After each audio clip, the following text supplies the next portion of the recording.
Hey guys, welcome back to Collective Perspective. It's episode 86 today, and we are here to talk about the final game released for like 29 different consoles today.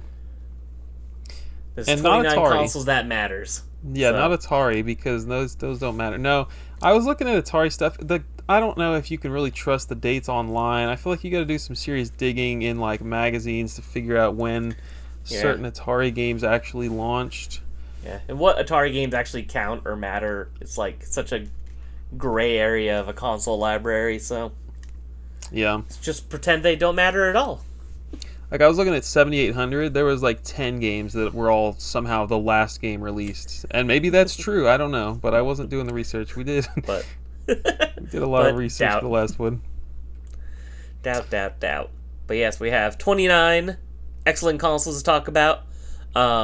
Some of these releases might surprise you, so be exciting and fun to go into. The cutoff for this is also before like Xbox One, PS4, Switch, all that, since those are obviously still ongoing. And for the most part, these consoles are probably not ever going to have another release again. One of these is iffy, and we'll get into that, but not till towards the end.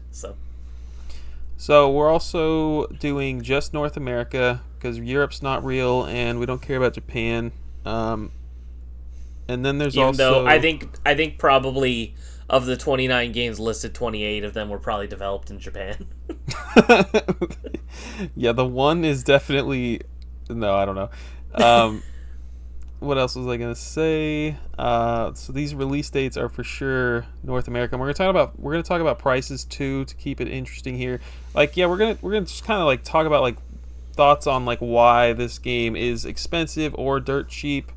Um, yeah, I think we're ready to dive on in. Why don't you go Let's go. first? Yeah, I was gonna say I think we should give a yay or a nay if we think that the game is also collectible, minus the fact that it was the final release on the console. So I like take out that. that factor. Is it collectible? First up, Wario's Woods on the NES. I think this one is probably common knowledge actually. Last release on the NES North America, December 10th, 1994.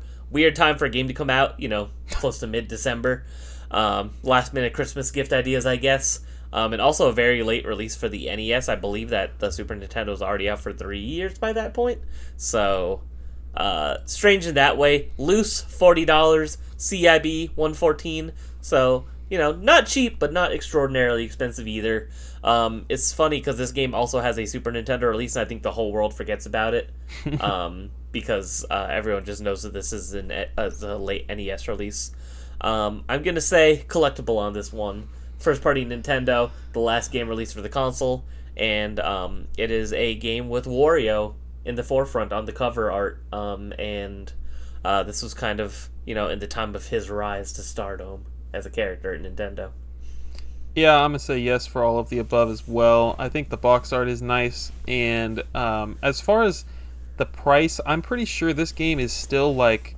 I think this is one of those weird games where you can still get a sealed copy like very easily. Yeah, they probably overproduced it just because it was so late and they assumed it was going to do better. Yeah, we're like 18 months out from the freaking N64 at this point. That's Yeah, it's crazy. crazy. Crazy. Um, the freaking Super Nintendo has a really lame one. It's Frogger, and it's lame because this is apparently just like a terrible way to play the game. Um, and it's also lame because it's a Majesco published game, and so it's just like all around, just like not a good piece of crap to own. But it's $12 loose, $30 CIB. Is it collectible, Craig? No. Because, maybe if this was like a great version of Frogger because that's a great classic game. But because it's not, just kind of a wet fart of a final release. Disgusting but accurate analogy. Next up, we just talked about this game in the last episode, but Tony Hawk's Pro Skater 3 on the Nintendo 64, released August 20th, 2002. Loose price $58, CIB price $172. Is it collectible? I'd say so. A lot of people's favorite installment in a long-running franchise. Last release on the console. but we're not counting that, so take that part out. But it's also a colored cartridge, and I think all the colored cartridges are kind of neat on N64. All those in my mind are like, ooh, shiny, just because it's something different. It sticks out on the shelf. So I'm going with no. I think there's about 15 to 20 games worth owning on this console, and that's not one of them. Dang. Dang. Harsh. Let's go with Madden NFL 08 on the Nintendo GameCube. I was expecting this to be in the last episode, but somehow this game is $16 now. Was it higher? Wasn't it? I think it was at some point, but I think people just don't really care because it's Madden 08. So this is August 14, 2007 for this one. Is it collectible, Craig? Nah, not really. There's not really anything special about it. It's just I think it just happened to be the final game for the system. There's absolutely nothing notable about it.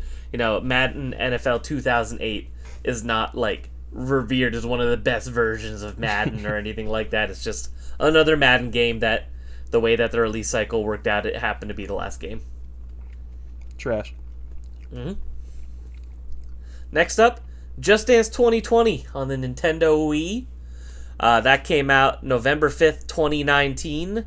You could get that CIB for $30. So not too shabby. Is it collectible? No, but I would like to give a fun fact. I bought this game on the day of release. My local Target got one copy, and I bought it. So you're down $20 right now. I am, unfortunately. But that was back when I was a crazy person. I was flirting with the idea of a Wii set, so I was like, I gotta get the last Wii game while I was out. That's kind of fun. And I probably, to be fair, might be worth more sealed though. My copy's still sealed, so ladies and gentlemen, he's down a lot more than $20 if he was going for the Wii set. It's also true, because Lord knows I have like maybe 50 of those games now, and I was like 700, 800 deep. So this game is not collectible, but the everybody's favorite fact is that this came out on the Wii, but not the Wii U. Which is so funny. I love that fact so much. It says a lot. It says a lot about the Wii U. Shakedown Hawaii is a game we're going to talk about a lot today. It was the last game on Wii U, August 20th, 2020. It's currently $55. Not too shabby. So, all right, I guess let's just talk about it one time and then be done with it. But, what is the deal with this game? It was developed... Just go ahead, take it away. Yeah, I don't know for sure, but it's weird because it's like they wanted it to be the last game on a bunch of different consoles. We'll talk about it again later. It's on a few other consoles, but it's not the last on a few consoles I can mention. I think it was the last for European Wiis. They couldn't do it for America because they didn't have the discs to make it anymore. It was one of the last on sorry, I'm blanking. Vita, one of the last Vita games, and it was also the last on a couple of other consoles that we're going to mention down the line. But I think that this was this was intentional. They wanted to be like the last release on a lot of these consoles that were starting to get sunsetted as we got into, PlayStation 5 territory in terms of time. So kind of interesting. Yeah, they definitely went all out on marketing for... I mean, this was like Wii U set collecting was crazy right at this time, and people were just all in on getting the last release for a game. I mean, if we look back in 15 years or something, 2019, 2020 might be the most popular time for video game collecting ever. 2020 as well. I don't know. I'd say 2020 until 2022 was the peak of people's interest in it. Yeah. And it never went back down to pre that time. Definitely not as popular as it was then, but people, the prices still haven't fully recovered, that's for sure. Yeah. All right, next that's it up, for Nintendo consoles. Take us into the handheld. Yes, the handhelds. So this one has an asterisk, but Pokemon Yellow version on the Game Boy, released October 19th, 1999. Last Game Boy game released, $45 loose, $300 to $400 CIB, kind of just depends on the print and all that jazz. But also worth noting, Dragon Warrior Monster 2 was also released after this, but that's one of those weird black cartridges that is kind of like a forward/backwards compatible game that you could be played on either. But I think that it falls more under the Game Boy Color category, right? Technically, but you could play it on your Game Boy. So, kind of to take that one with a grain of salt. But I think it's safe to say Pokemon Yellow version is the last true Game Boy release. Yeah, since it was dedicatedly made for that console. Yeah, and that was like a recent finding for us. We had no idea that was the case. Yeah, just for some reason, you wouldn't think that would be the last one because of how big of a game that is. But yeah, I guess the Pokemon craze was like 1998 to like 2000, so kind of checks out. And then on the opposite end of the spectrum, something that no one's excited about, we've got Harry Potter and the Chamber of Secrets, the final GBC game. What's up? It's very exciting because this is a turn-based JRPG. Oh, shoot. Which is super cool. Were you playing this recently? No, but I bought it recently. Okay.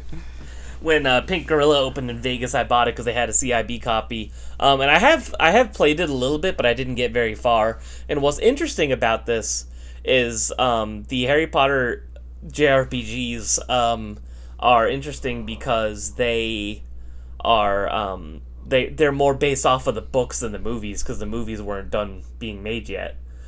So like people that have played them that are familiar with the books say that like the layout of Hogwarts and all these different things, it kind of has like more references to the books than the movies, which is really interesting. Oh, that's cool. Yeah. I do have this CIB for some reason. I don't know how or why. That's funny. This was November 2002, $15 loose, 42 complete. Very interesting. So I want you to do the next one as well, just because you have more history with this one, so you could explain it better. And then we can go back to me after that. And I didn't order these right, but do DS and 3DS after this. Okay. Let's do GBA here. We've got February of 2008. So this game released, it's called Samurai Deeper Kyo. I think it's an anime. I'm like 90% sure it's an anime. This game released exclusively with a DVD. Like a full-on DVD case with the game strapped to it. It's like a big, weird, shrink-wrap nonsense thing. It's crazy. It's very interesting. I'm pretty sure it's very easy to find sealed, so the only, like, real price difference here, it's still kind of pricey. It's $57 loose, $76 complete. That is very minimal difference there for loose to CIB. And when I say CIB, like, that's okay. We got to talk about that for a minute. Yeah, I was gonna say, what are you considering loose in CIB here? Since there's this extra component. This is stupid price charting nonsense. I should have looked at what the full sealed thing goes for. There is no such thing as a CIB unless you own both of them in your same house. And I you hate that. duct tape them together. But a very cool release nonetheless, and I think if you didn't count this because you wanted to be stupid or something, then you could get Cars Mater National Championship in November 2007.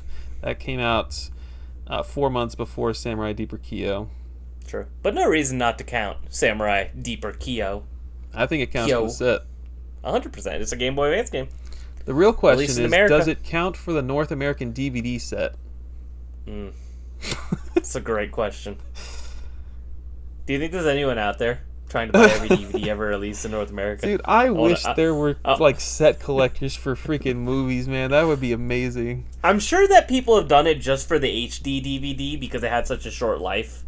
And then people do it for UMDs for PSP as well. But I think if you're just doing like Blu-ray and DVD, it's like, I don't know, I feel like that must be impossible, right? It is, for sure. Because it's like, what counts as an unlicensed DVD?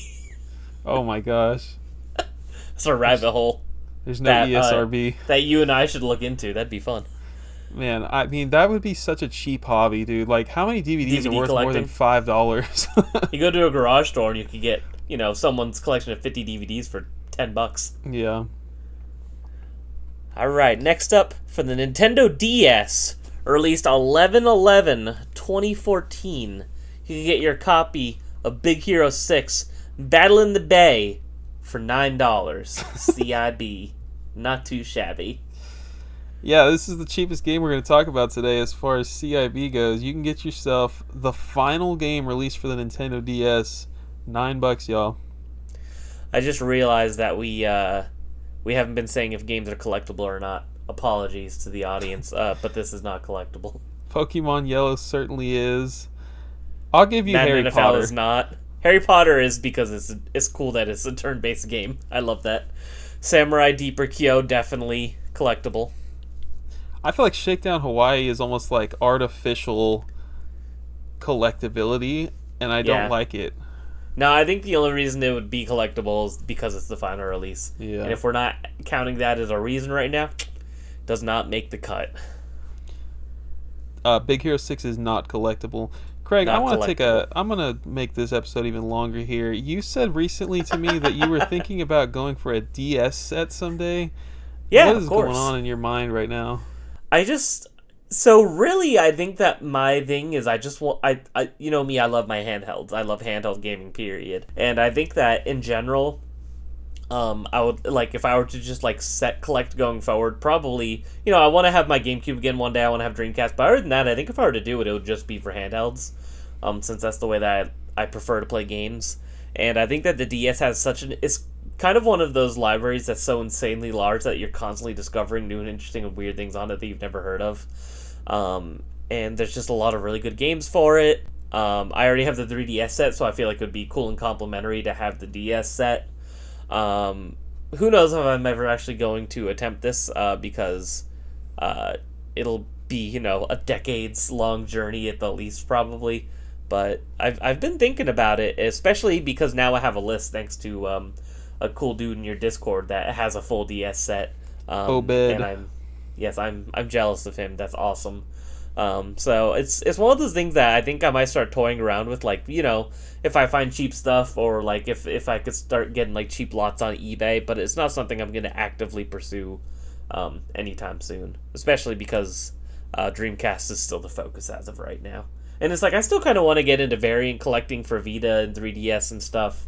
So it's like DS is like way down on the priority list, but it's like after Dreamcast, once I recuperate GameCube, probably it's like I think DS would be the next thing in line of like a like straight narrow focus. I'm sorry to hear that, but it is Yeah, interesting. I really do hate myself. I don't think that I could undermine how insecure and depressed I am that I need to do things like this to fill the void.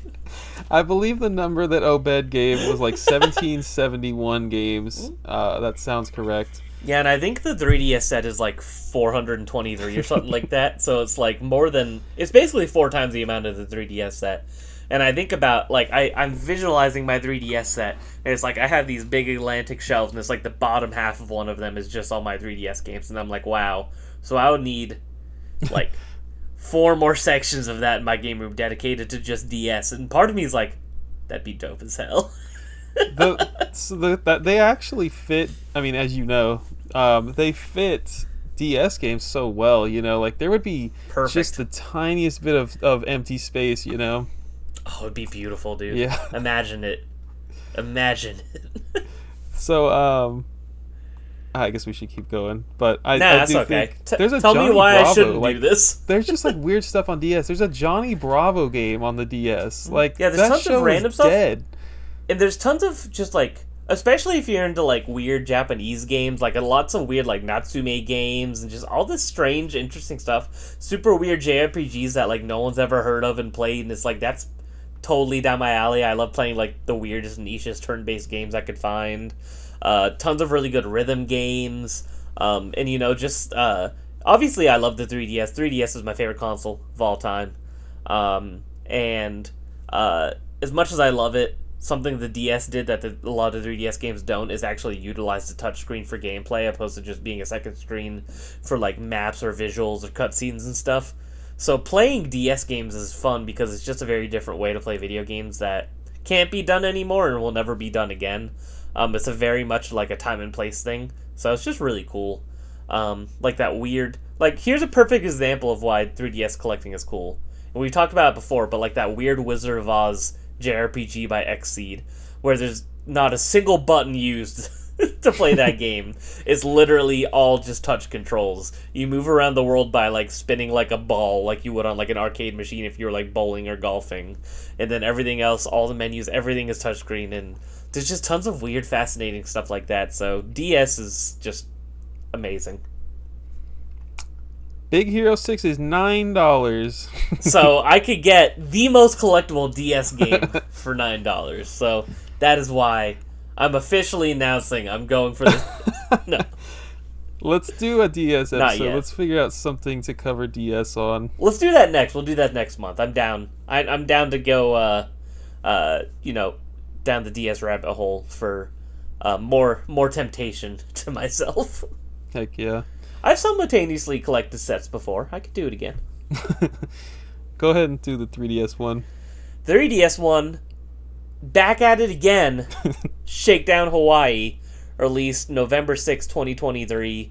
You could get this CIB for $25, so not a very expensive game. 3DS in particular is very funny because there was basically a competition where everybody wanted to be the last 3DS game. We kept thinking we got the last 3DS game for 3 years, and then someone would pop out of the shadowy alleyway and be like, "We got another release," and I'd be like, "God damn it! I finished my set already. Stop doing this to me." So it's I finished my 3DS set I think 4 or 5 times. I did a video on my 3DS set when I completed it, and it's been out of date for many years now, so I need to remake that at some point. Because 4 or 5 games I think have released, because there was a couple limited run releases. There's that one random game from Pixel Heart that Andros Dunos 2. There's Shakedown Hawaii.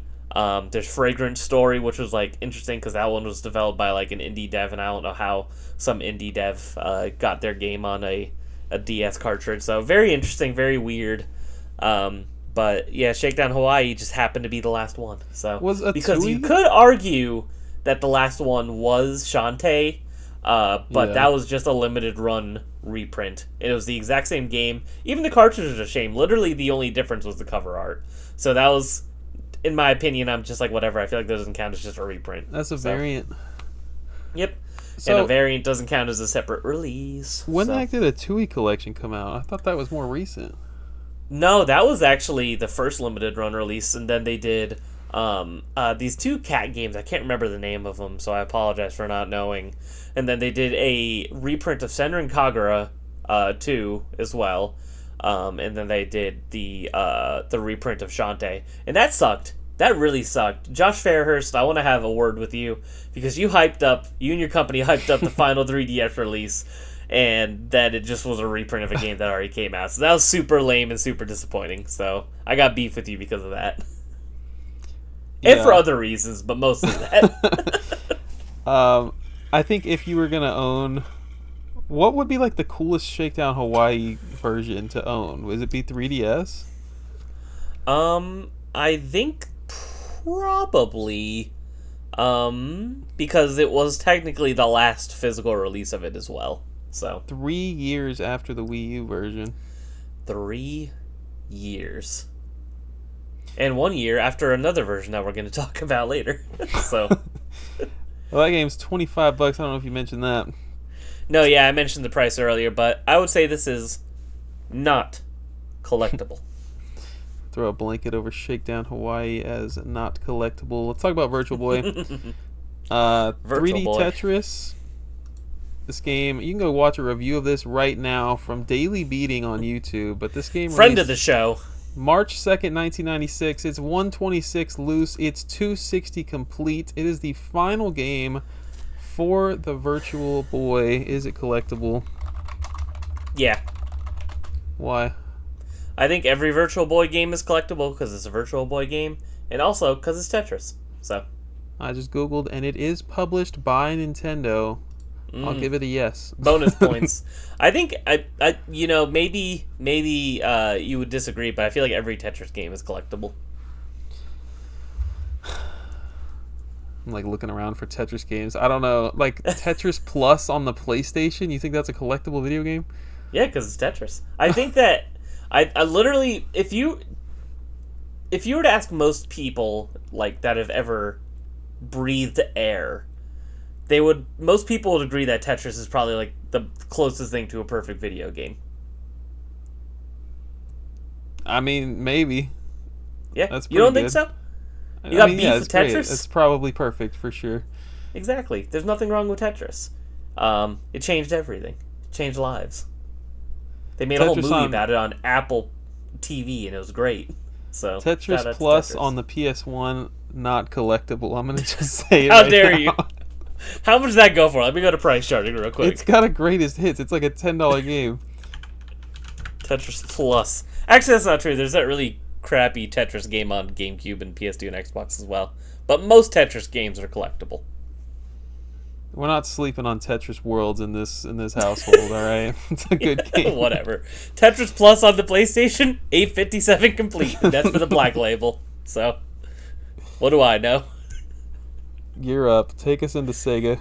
Next up, Sonic the Hedgehog. What, you might be saying? On the Master System, I'd be saying. The release date was sometime in November of 1991. We don't really know when, which is interesting and weird. Loose, $30. CIB, $633. Why is it such a huge difference, you might be asking? That is because the only way to know that if it's like a true North American copy is because there's like a sticker barcode over the barcode on the back. And that was made for when it was sold here stateside. So if your copy does not have that sticker on the back, you are unable to verify whether or not it is actually a North American sold copy or not, which is weird and interesting. There's, I believe, 2 other Master System games with that. I know there's the Spider-Man game on Master Systems like that. And then there's another 1 or 2 that I don't remember off the top of my head. But Sonic is the one that matters because it's last. It's a collectible, definitely. Is it Spider-Man versus Kingpin? Maybe. Because that also was like a month before this game, which is interesting. Wonder if they just had like extra stock in Brazil where this console was killing it, or in Europe where this console was killing it, and they were just like, just send them to stupid Americans. They'll buy anything. Yeah, my understanding is this was literally just a European version of the game, and it was, like Craig said, they put a sticker over something on it, and that's how you know. And I love that. It's basically not even... I don't even know if it counts for the set at that point.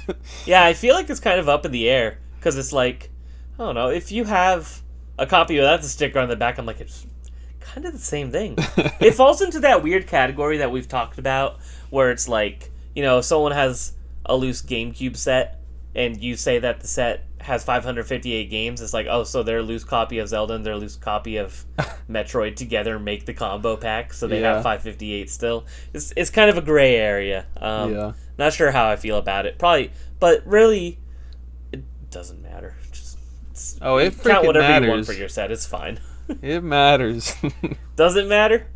Do you have Midway Arcade Treasures 1 I'm on your saying GameCube it right now. shelf? There's 555 GameCube games. I've lost that battle. Midway 1 Have counts you for really? the Is set. that how you feel? Is this real? I do. Yes. Because the I disc want is it. different, right? Like, there's different art on the disc. Yeah, the disc, the manual, and the case. Yeah. I mean, for sure the case. But, yeah, I mean, that's a different game. Anyways, I don't even know if I agree with myself on that, so it's amazing I convinced you.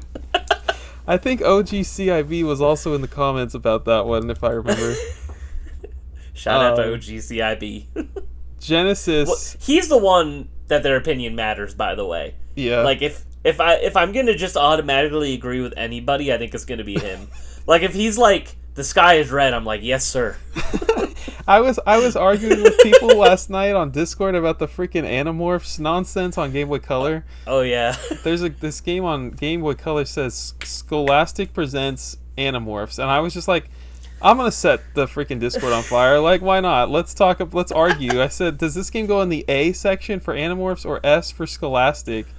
And OGCIB this morning woke up and disagreed with me, and I just felt like the worst piece of trash ever. I was like, man, I guess Deletes I'm wrong.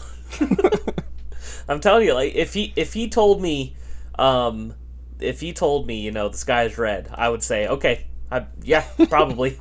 I've been wrong this whole time. Thank you for correcting me, Mr. OGCIB. Let's talk about the freaking Genesis. Let's talk about it. It's a trash one. It's Frogger again. It's Majesco again. It's even cheaper than the Super Nintendo version. Um, it's October 6th, 1998. Apparently, it's $9. You can get it for 1950 CIB. It probably sucks, and it's not collectible. Not collectible. Next up, Spider-Man Web of Fire on the Sega 32X. This is one of those games that's famous because it's always been rare and expensive. Released sometime in March of 1996. Looks like the actual date is not known. Loose, you could get this bad boy for $468. CIB, $1,369. I'm sure a lot of this game's rarity does come from it being the last release, because nobody bought a 32X. That thing, failed miserably. And a lot of the games on it are pretty hard to find. I think it only got like less than 40 games total, if I'm remembering right. But this was always kind of like the crown jewel of 32X. And one of the crown jewels is like Sega collecting in general. This is just one of the big boys. Definitely collectible. It's a Spider-Man game. It's for a failed console. It's a bad game from what I hear, but no one really cares about that when it comes to something just being super rare and also being Spider-Man. So I've always had just like a strange draw to this game. I don't know why. I don't have a single 32X game, but I really want to own this as a Spider-Man fan. I think just like its rarity makes it a collectible game. It's very cool. Yeah, I remember seeing it CIB in person for the first time. Like, it probably would have been like 2016, 2017, and I remember being like blown away. I was like, oh my god, it's real. This super rare game is here. And it's $600. I could never afford it. And should have bought it. I could have doubled my money. So there's a really strange reprint of this game. Did you know about this? No, inform me. So I have a save search for this in hopes that I somehow score it for a decent price. And I have for years. And every now and again, you'll get like, I think it's a Playtronic version. There's a Brazil release weird. of this game that is cheaper because nobody wants it. But yeah, I don't know. There was like a very strange reprint of this game. I think it came out years after this one. Interesting. I had no idea. The more you know. It might even be like a homebrew situation. I'm not sure. Oh, well, that's not nearly as exciting then. Well, it might be Playtronic, might be homebrew. I should have looked into it first, but I'm kind of in the camp of I don't know why anyone would ever spend like decent money on non-official products. Like even unlicensed NES games, to me, I'm like, it's kind of lame in my opinion. But people like them, so to each their own. I'm with you. Demolition Man was the last Sega CD game, November 15th, 1995. So this even the 32X came out before the CD, right? No, after. Oh, okay, never mind. November 15th, 95. It's $130. This is based on the Wesley Snipes and what is Rocky Balboa? Sylvester Stallone movie. Yo, Adrian. That's my Rocky Balboa impression. There's like 10 versions of this game. I don't think this is a collectible game at all. You? No. Isn't he also in the movie Cliffhanger, which also has a Sega CD game? So if you're going for the Sylvester Stallone subset, 2 games to look out for. That'd be awesome. Can we do an episode on Sylvester Stallone games? What I've heard is Cliffhanger on Game Gear is tough to find. CIB, yes. Loose, not too bad. I have Cliffhanger on the Game Gear. Next up, one of the coolest video games of all time.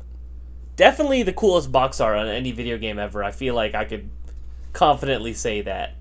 Magic Knight Rayearth for the Sega Saturn.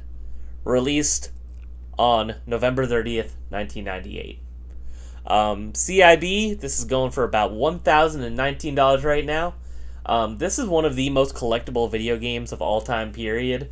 It's a working designs game based off of a very famous and very influential anime. One of the very first isekai animes, one of the best magical girl animes. It has really awesome cover art, holographic, so it's beautiful and shiny. There are 3 different disc variants, one for each of the main characters of the game. Did I mention Working Designs? Is a Working Designs game, so everything about it is inherently cooler. Comes with a bunch of stickers, comes with a unique registration card, and it is a Sega Saturn game. So it's like, it checks basically every single box in terms of like having something significant and collectible about it. This is like one of just the most collectible games of all time, period. And it's crazy that we got it at all, because this game came out the year the Saturn came out in Japan. So it's like we got it so much later. So it's a miracle that we got it at all. And that really is thanks to Working Designs, because it was like a passion project for them. Like, apparently some of the code for the game was lost and everything, so they had to like rebuild it themselves, and the development for it was just absolutely crazy. So it's like, we really only even got this game in America thanks to the passion of Working Designs and the people that work there. So, yeah, this is like a top 10 like collectible game, period, of all time in my eyes, because, like I said, it checks just about every single box in terms of like what could make it significant in some way, shape, or form. It's a yes for me. I think Working Designs is just incredibly cool. Everybody does. And Saturn also incredibly cool. And just like, Yeah. you get a massive box to fill so much beautiful artwork on. You know, I love the manuals of Sega Saturn games. Do you used to own this? I did own it, and I will own it again. It's gonna happen one day. But I'm kind of waiting, because if I'm gonna spend the money to get it again, I want to make sure that it's like the version that I want, because, like I said, there's 3 different discs, and I want to make sure I get the disc that I want. So, and back in the day when I got it, I was happy I had it, and it was cool I had it, but it wasn't even the disc variant that I wanted. So I'd rather wait until the perfect opportunity comes for me to get like a really nice copy, has everything, stickers, registration card, and has the disc variant that I want. So I'm going to be really picky about it. So, but this is definitely something, I could buy online anytime, but I think this would be like a really cool convention pickup if it was like that was like my goal game for the convention, like how it was for JoJo's last year. So, And you don't have to worry about cases being cracked in shipping that way. true, because Sega Saturn cases are very flimsy. So, On the Dreamcast, we have a piece of trash called NHL 2K2. we just went from one of the most collectible to least collectible. Worth a whole $1,000 less than Magic Knight Ray Earth. We have, on February 12th, 2002, Which way, Western man? the final Dreamcast game. Is it collectible? No, but I gotta buy it. I'm so. sure it's a great game, but it's not collectible. I was gonna say, because one of the things Dreamcast is most well known for is all of the well done sports games. So, Let me hear about the last Game Gear game. the last Game Gear game, Super Battle Tank, for the Game Gear, released in 2001, loose $3, CIB $13. So this game is extraordinarily cheap. They made a bajillion trillion copies of this. Majesco got like the license to like re-release a bunch of Game Gear games, and for some reason they just decided to randomly make a port of this game as well, even though it had never come out on the Game Gear prior to this. Yep. Like they did a bunch of releases of Sonic games and some Disney games as well. But this is funny because they made so many copies of this, you could still buy it new for practically nothing. Not a collectible video game. I think I probably own it just because of buying lots or whatever. But yeah, this Exactly. is a piece of absolute trash. 2001 It's like is when insane. it's like when you pick up like your carpet when you're cleaning your house and you find a copy of Sonic 2 on the Game Gear as well. It's just as common. Yeah, there's a lot of Majesco trash, like Craig said. Even though this is, I have nothing nice to say about this game. 2001 is insane though for Game Gear, man. That's crazy. That is very late. It's very strange that they just, I don't know how or why they started releasing a bunch of Game Gear stuff, but they did. So Over Don't on the think- Xbox side of things, we've got Madden NFL 09. I know you guys are falling asleep with these garbage games here. August 12th, 2008. We already talked about it last episode. It's $33 right now. It's not collectible, Craig. Not collectible. Next, Just Dance 2019 for the Xbox 360, released on October 23rd, 2018 for $26. Not collectible. We could move on. Yeah, I mean, that's a weird one for Xbox 360. I don't know. Yeah, you I think got nothing there'd to be say. some random thing because there's, been so much crossover between PS3, PS4, Xbox 360, Xbox One, but it's Just Dance. And on the PS1 now, we have FIFA Soccer 2005, going for a whopping $34. That's kind of a lot for a soccer disc-based game, and it's not collectible. Not at all, but 2004 is crazy, so not collectible. Next up, FIFA 14 for the PlayStation 2, released on September 24th, 2013. 13 years after the console released. Price, $160. This game obviously was not, a high print game. I think they just pooped it out as one final hurrah for the system because they knew there was still a huge install base and they knew they could probably sell, a couple 100,000 copies just based off of that alone. But I actually am going to give collectible on this one because it is, very obviously a low print game. And the fact that it came out 13 years after the console you play it on, that's just kind of a wild and interesting release. So I'm going to say collectible on that one. I won't, but it is a very interesting release. I would like to own it. He would like to own it, but he wouldn't like to collect it. You can do this one. Just tell me about this PS3 nonsense. Yeah, so PS3 actually had 2 final games released on it. So on the same day, Shakedown Hawaii, as previously mentioned, and Retro City Rampage both went up for sale on September 28th of 2022. Final game released for the system. It was a dual release. Like I said, the people that made these games, they just really wanted them to be the last game for every console for some reason, because I think that they knew that collectors would be interested in that. But they go for $36 and $32 respectively. Not collectible. Yeah, I'm going to pass on both of them. I'll cover this real quick. I know you have some cool comments about it. Summon Night 5 would release physically on the PSP on April 7th of 2016. The Vita was dead. The PSP was dead. Everything was dead. It's currently only $75, which seems kind of low for something that late.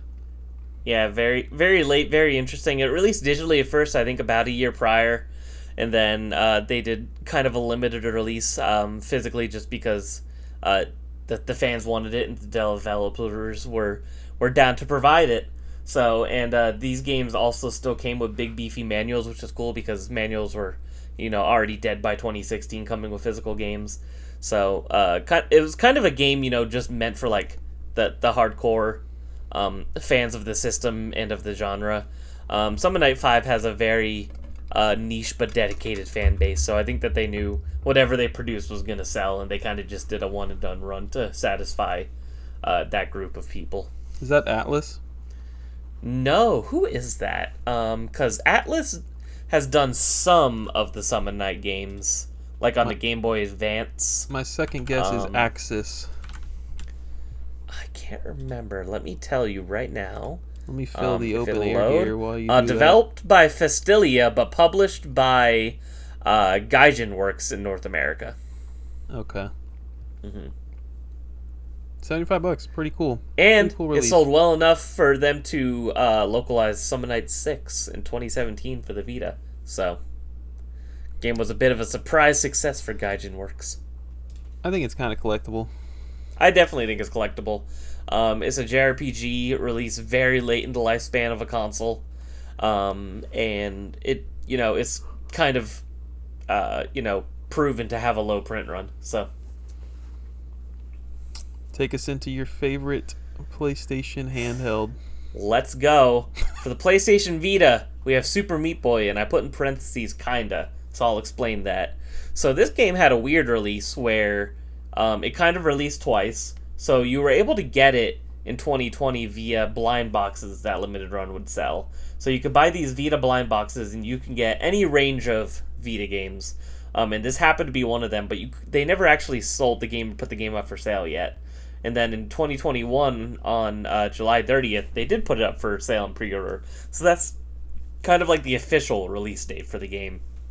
But the reason, that's not even why I say kinda. So this game, you can buy for $60 now, CIB, not too bad. The reason I say kinda is because there are some NIS America games that have been produced but not yet put up for sale for the Vita. That is VVVVV, 1001 Spikes, and The Binding of Isaac. Those games have all been made, but they have never gone up for sale for any reason.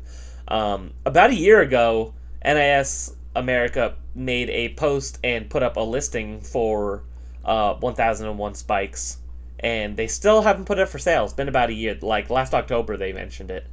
And then every copy that is currently out in the wild are all copies that have been like sold illegally, like somebody stole them, and they've gotten into some collector's hands. So you could find these copies out there. Actually, in town where I live, there's a store that has a copy of VVVVV and a copy of Binding of Isaac, which is absolutely crazy. And they're asking insane prices for them, but that's because these games have not released, so it's like people are willing to pay whatever they can just to own them. And will they ever actually release it? At this point, who knows? We're in 2025. It's been, I think, at least 3 or 4 years since these leaked copies went up for sale. They still haven't done anything about it. So, as of now, Super Meat Boy, but that might change in the future depending on if NIS America ever actually sells these stupid games. I think it's Nicalis, right? Oh, I'm sorry. It is Nicalis. Thank you for correcting me. I wasn't letting you ramble. That actually just came to me. No, but you are right. I totally make that up as Nicalis, so thank you for correcting me on that one. So, Binding of Isaac, is that one never coming out? I don't know, because that seems to be the one... Well, that and VVVVV, they've never said anything about those games. It just 1001 Spikes they posted a listing for, but all those games have been printed, and, you know, it's like video games, they can't just make one copy, they have to print... a certain amount of copies of these games, even if it's the smallest amount. So these games exist somewhere. They just have never gone up for sale. It's very strange. I'm gonna say no for Super Meat Boy on collectability. I don't know. I feel like, it's a bit of an indie darling, and I think that I would say that is collectible, but kind of barely. I think the first print, what was that, like the 360 game or something, is probably what I would go for. I don't know if it has a physical on anything else except for PS4, Switch, and Vita. Is this a sequel or is this like the OG? Super Meat Boy? It's the OG. And also worth noting, the reason that this game was released so late on the Vita as well, this was also produced way before. But the reason that it released late was because they wanted to release it the same time as the sequel to Super Meat Boy. So they had those both up for pre-order at the same time. So that game was also produced way ahead of time, and then they just held on to it for a couple of years, which is very weird and interesting. So I appreciate the bonus trivia there. Yeah, it's Vita and 3DS is like people have been at each other's throats for years trying to be the final release for these consoles. So we've got 3 releases left here. We're going to talk about some weird consoles now. The Nokia N-Gage, April 6th of 2006. I couldn't tell you when the N-Gage came out. I couldn't tell you if this is late or early, but Warhammer 40k Glory and Death. It's currently a $500 video game. I am gonna just have to assume this is a N-Gage exclusive Warhammer game. But I don't even know if that's true. I don't know, but people love the Warhammer 40k. People are obsessed with it, so... If this is exclusive, I'll call it collectible. If not, all right, keep on walking. He's figuring it out right now, ladies and gentlemen. You can go to the next find one. out. Okay, I can go to the next one. On the 3DO, everybody's favorite console, we have Creature Shock. No idea what this game is, and I don't really care because it's a 3DO. Came out March 19th, 1996. $50. 3DO is one of those consoles I just assume every game is, $200, $300, $400, because I can't imagine any of it sold well. So, fairly cheap for what it is. Is it collectible? No, it's a game no one's ever heard of on the 3DO. Yeah, it's a big no. Whatever Creature Shock is, it's a no. Warhammer 40 is Warhammer. Is it collectible? It is collectible. Let's go. Is it $500? I don't know if it's worth that. So here we have the N-Gage. Every N-Gage game is $500. It's either 5 or 500. There's no in between. Pretty much. The N-Gage launched in 2003. It was discontinued February of 06. Warhammer came out in April of 06. That's pretty nuts. Man, how did it live for 3 years? I can't believe that. And All right, last finally, game. on this Philips CDI, that already tells you it's not collectible. In 1999, Solar Crusade came out, and in 2025, this game will run you $315. Is it collectible? It's not collectible. Why not? Oh, because it was also released on PC. Sorry, Solar Crusade. Looking rough for you, Solar Crusade. If you are not the Faces of Evil or the Wand of Gamelon, unfortunately. Not to mention, it's also not collectible on PC. Oops. Developed by Infogrames and published by Infogrames. Don't buy this. Oh, that's the game we forgot to put on here, the last PC game. What did you say earlier before we were recording? Something... Did Shakedown Hawaii got a physical, right? On PC? I saw Retro City Rampage did. That's I'm what not it sure about was. Shakedown Hawaii. That was the last PC game to release. Steam's been struggling for many years now. I feel like nobody makes games anymore. Alright, so What's the most collectible game on this list? And why is it Magic Knight Rayearth? 29 games. It's definitely Pokemon Yellow, which is an easy dub. No. No. Magic Knight Rayearth. Because Pokemon Yellow isn't even the most collectible Pokemon game. No, and even the least collectible Pokemon game is probably more collectible than Magic Knight Rayearth. Everybody make sure to comment down below why I'm right and Christian's wrong. Thank you very much. It will just depend on whatever OGCIB says. OGCIB, we're calling you out. Whatever you say is gospel. Or is it Shakedown Hawaii on the PS3? Let us know in the comments. It could be NHL 2K2 on the Dreamcast. It could be. It's up in the air. By default, though, Super Battle Tank, the worst thing you could buy from this list. $3 loose. Everybody, make sure to share your copies of Super Battle Tank below. Thank you guys for watching this 53-minute episode. It's been great. It's been a great couple episodes. We'll see y'all next month. Make sure to subscribe to Craig's Game Room on YouTube. Link below. And we'll see you in September. Take care, y'all.